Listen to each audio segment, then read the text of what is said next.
part 4 in my series looking at statements made by Sam Brown. Before I start, I do need to make a request. If you enjoy this content, please hit the like button and please leave comments below. My previous video in this series has had barely any views. This could be just that people have lost interest in this particular series, or it could be that YouTube is hiding my videos again. So if people are hitting the like button and leaving comments, that will help get this video out into the algorithm. If this video tanks also, then if I do have likes and comments, I'll at least be able to see that it's this content as opposed to YouTube, and I'll make this the last video looking at law enforcement. I haven't thought ahead to what I would like to look at next in Kiely's case, so your thoughts are more than welcome. So on that note, let's dig in to more of what was said by Sam Brown.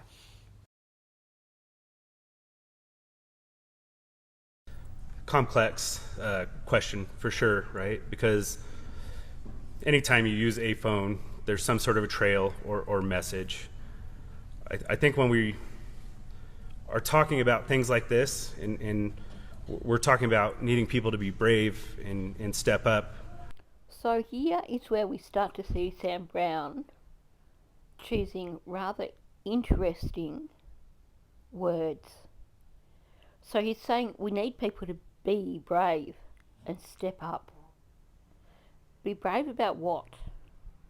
If you've been to a party where a girl went missing, nobody's asking you to admit that you were drinking. So you don't need to be brave about that. They've said they don't care if kids were drinking or taking illicit drugs. So you don't need to be brave about that and admit that that's what you were doing. And they've said that they know that there were up to 400 kids at this party. So you don't need to be brave about saying you went to this party, because clearly a lot of kids did. So what is he actually asking when he asks for kids to be brave and step up? It's just curious when you really consider the context of what he's talking about. Why do they need to be brave? There's no laws against going to a party. And he himself has said, well, there's nothing wrong with kids going camping out by the reservoir. So on one hand, in other statements, he's made it clear that, well, since we're not going to look at you drinking or taking drugs, we're saying that you've done nothing wrong by being at this location.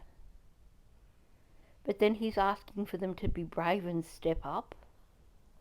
And stand tall when maybe something has gone wrong. So this essentially acts as a qualifier for what he just said about being brave and standing tall. He's not talking about admitting that they were drinking alcohol or something. He's talking about kids being brave enough to come forward and say that something went wrong. So we're still in that whole gist of something happened. Something that has made the kids too scared to come forward with information. Now, why would a kid be too scared to come forward with information if they simply attended a party and nothing happened at that party? The presumption could be made that Kiely left the party and something happened after she left. In which case, why would kids be afraid? And the message that was being put out at this point in time, the early message was that she was seen leaving the party. So, what is there to be afraid about? But I understand what you're talking about, because a lack of trust and fear and the things that go on. Okay, so we'll call a spade a spade. When it comes to teenagers and law enforcement, traditionally everywhere in the world there's always that lack of trust because kids will push the boundaries a little bit and they know that they don't want to get into trouble with law enforcement. There's that little element of fear because culturally they are taught that if you break the law, law enforcement is going to come after you. So I get that. But he's still specifically talking about fear and the things that go on. It's kind of vague, and like I said, it could be a fear about just talking to law enforcement because as a teenager they've got that perception that law enforcement is scary. But then he says, and the things that go on, and I'm just wondering what he was referring to when he said that. I don't know that you could ever guarantee 100% anonymity of anything. However, what I can say is that treating an individual who provides a tip that puts them into danger. Providing a tip that puts them into danger. I honestly think that law enforcement did have a lot of knowledge about something that occurred at this party. We've heard accounts of parents saying that their kids were scared to talk about something that occurred at the party. We've got law enforcement begging for kids to come forward and saying that they understand that they're afraid. What happened that was so very, very scary? Because think about it. For a kid to come forward and say, I was at the party and I saw Kiely, that's not going to put them in danger. What would put a child in danger for coming forward and giving a tip? To me, that implies that there was definitely something happened and that kids are afraid of retribution. If they come forward, somebody is going to come for them or something is going to happen. Who are they afraid of? Why would giving a tip lead to some sort of danger for a teenager? There's definitely so much more here that they're not telling us. Is going to be treated extremely significantly from law enforcement in protecting that individual. And if there's concerns or true, like, hey, how do I completely stay anonymous? There'll be some more information later today about a new tip line that will be coming out through an email system. Okay, so he really does double down here.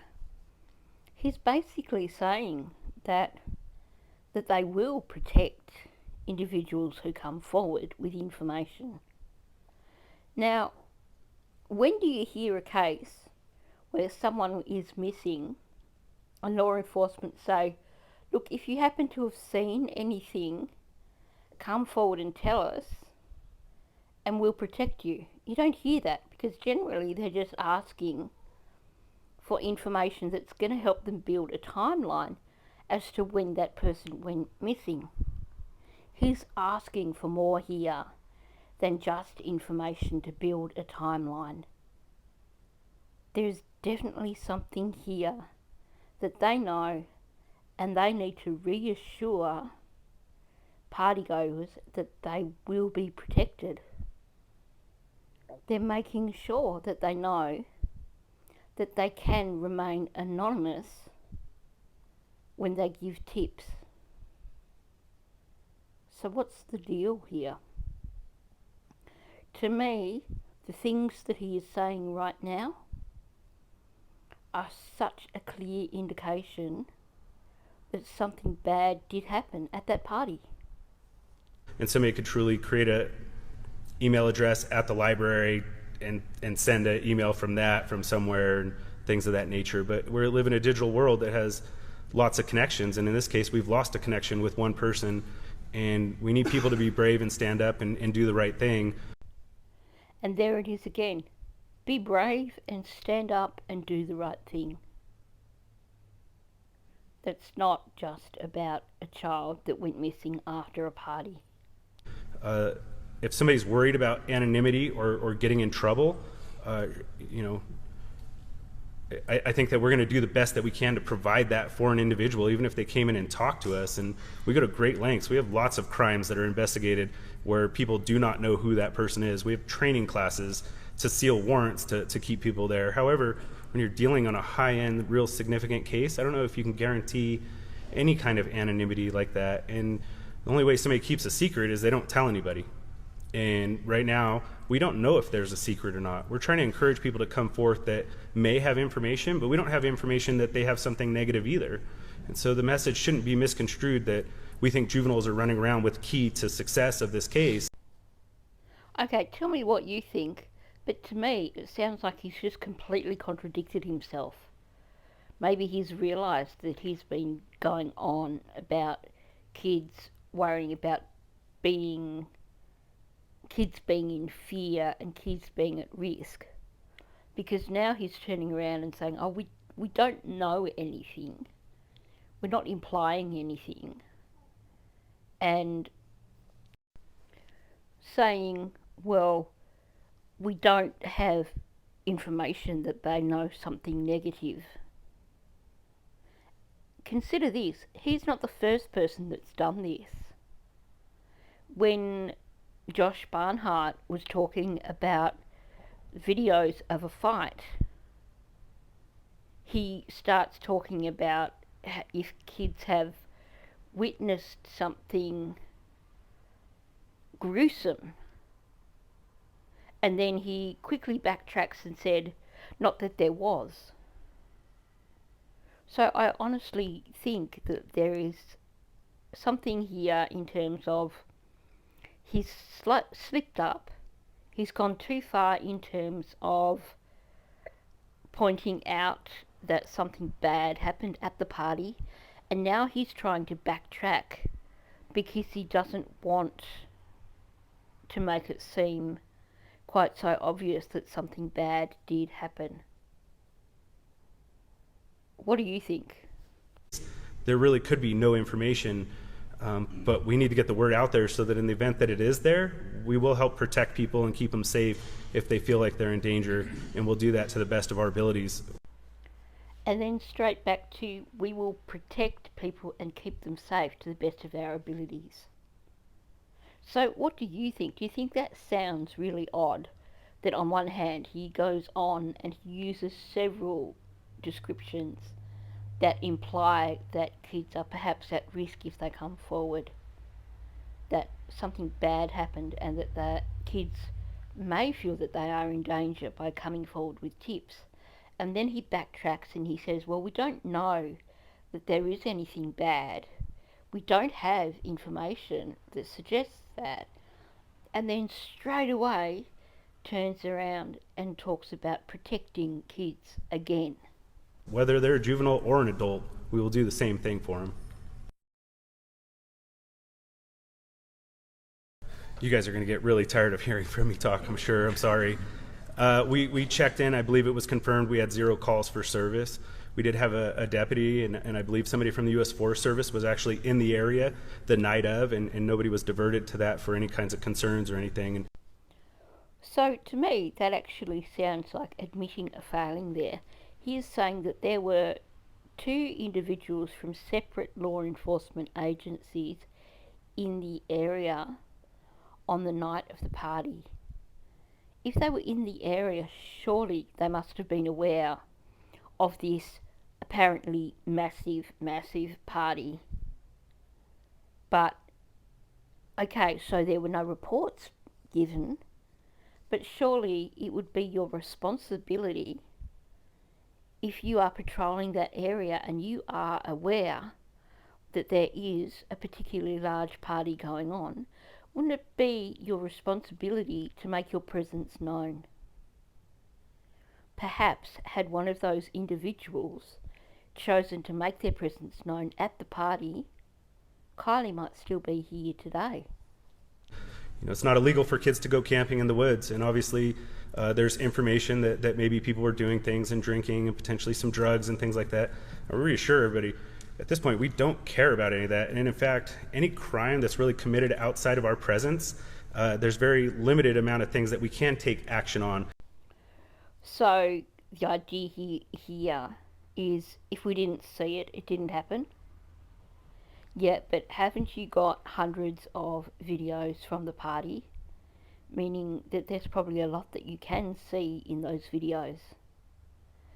I actually wonder now, with him having said, oh look, we had law enforcement in the area, but there were no reports given forward, and then he's turning around and saying, well, we're aware of these things happening, but we can't do much if we don't see it happening.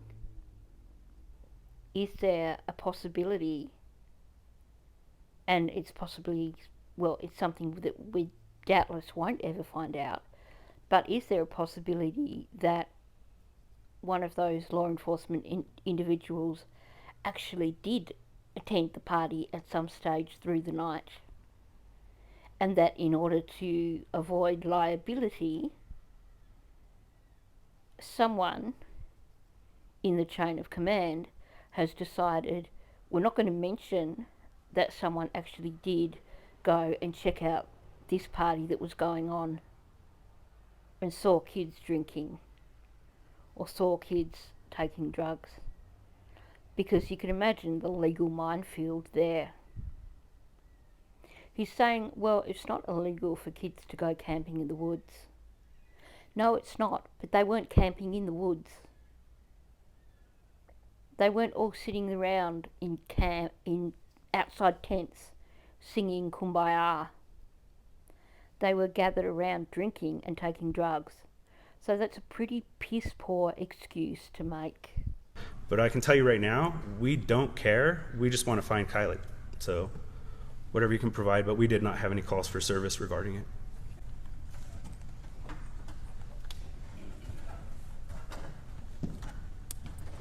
I think these are your questions spot on, and this is a good reason for having a community meeting, is to not miss the target audience. We'll work on getting some of our flyers and things translated because it's a fantastic idea. As far as INS, there's a huge criteria to report somebody to ICE, which is the Immigration Customs Services and whatnot. I believe Nevada County's done like 0 of them. I think there's some requirements when somebody is incarcerated, but we're still not even turning people over to immigrations and customs. We're not interested in that. We're interested in locating people, but I can't guarantee that if somebody was located and their information met that criteria, that they wouldn't be deported or there wouldn't be some further action. I can't guarantee that because those circumstances could be seriously major, and I wouldn't know that ahead of time. However, that's not our concern. Our concern is filing Kiely. So for minor things and issues that people might be concerned about, most of the time, people who are here, whether legally or illegally, if they're not documented or they have family and things like that, they typically kind of know the rundown of what would get them in trouble or not. Or maybe they use a family friend that does have their papers and is squared away and doesn't have to, and that can be reported again anonymously through a third party, and they can always refuse to provide that information. And so I think there's strategies that maybe people can utilize, that if they're really afraid. I had a lady yesterday come up to me and give me a third party information about an area to check. I wrote down the clue and the tip, and I basically did the same as the tip line would do. I fed it into the machine, and the folks that are tracking all the tips and everything let it in. It doesn't have to be where we're tracking everything. We want clues. So even if somebody calls up, yeah, we might have a phone number, but whatever, you can call from a store, you can call from a payphone. I mean, there's some drastic methods to take if you're really, truly afraid and need to be anonymous. So I originally missed the significance of this whole spiel about illegal immigrants and stuff like that. And listening to it again, I found myself questioning, why is he talking about illegal immigrants, people being scared to come forward because they're worried about being deported, when the chances are pretty slim that at that party were teenagers who were illegal immigrants? And it occurred to me that he's talking about witnesses to anything after the party. People who may be aware of something else after the time of the party. They say that their last known time for Kiely was 12:33. But now he's talking about witnesses who wouldn't fall into the category of teens going to a party. And he talks about someone approaching him in the car park with information,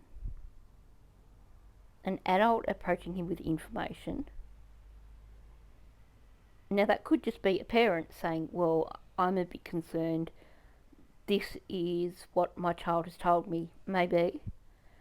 But I feel that what he's talking about here is he's talking about people who have given tips that relate to a time frame after that 12:33 a.m. last known location for Kiely. Goes back to the question of what happened after 12:33 a.m. Is that really the end of the timeline in terms of what law enforcement actually know, or is there more to the timeline?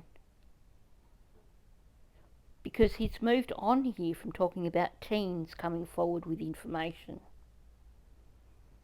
He's now talking about people who are not part of that party scene coming forward with information. And if he's talking about illegal immigrants, then chances are their kids weren't at the party either.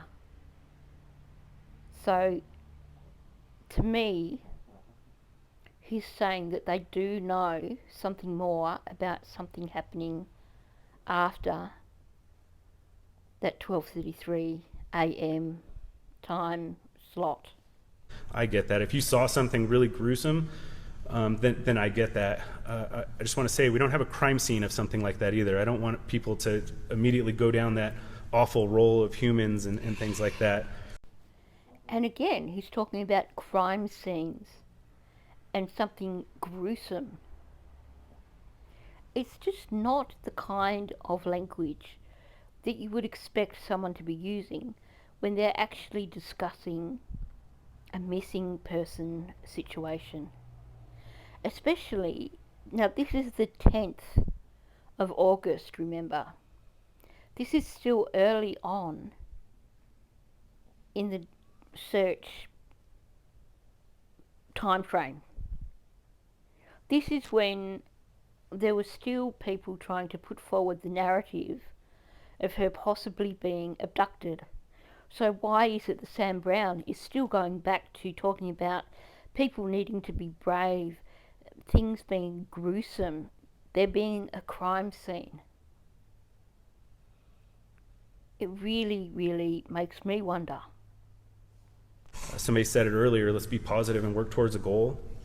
If somebody knows something like that, I would sure hope that they would come forward. But we are looking for any and all clues, and including, if people aren't documented being afraid, there's methods I think they could utilize, and we'll work on translating some of our flyers. Now that's a convenient spot to stop because that is the end of that particular town meeting. So the next time that we have clips of Sam Brown talking is from the 11th. There was a press conference and there was him talking at a community meeting, and that's the community meeting that was deleted. I've had to, you may have already seen it in the videos that I put out. It's not the best quality video. Made more challenging by the fact that I had to use the version that was put out by Charlotte Green, who had copied it from another page. And I originally had the link for that original page. It was actually me who found that community meeting in the first place, and Charlotte Green ran with it. I don't think I was even a content creator at that point in time. So Charlotte Green ran with it and shared it out. So thankfully she did, because otherwise trying to find that original link could be tricky. But yeah, that explains the sort of less than brilliant quality. Not that that has anything to do with this particular video. Anyway, like I said at the start of this video, leave your comments down below, click the like button. I am curious to try and figure out if the reason for the lack of views on the previous video is just timing, or if it's perhaps YouTube just not putting my videos out there. I know that time-wise it was all happening around all that Trump stuff that was happening, so it's possible that it just got completely lost in the algorithm. So I am very interested to see how this particular video goes. If this video does get views, then I will continue with this series. Be honest with me. If you think you would rather see me move on and look at something different in relation to Kiely's case, leave a comment below. I've got tough skin. I'm more than happy to listen to what my subscribers have to say. And if you feel that going over these community meetings is a waste of time, then I'm more than happy to look at other content relating to Kiely Rodni. So thanks for listening. Hit like I said, please leave a comment below. And if you're not subscribed to my channel, please do subscribe.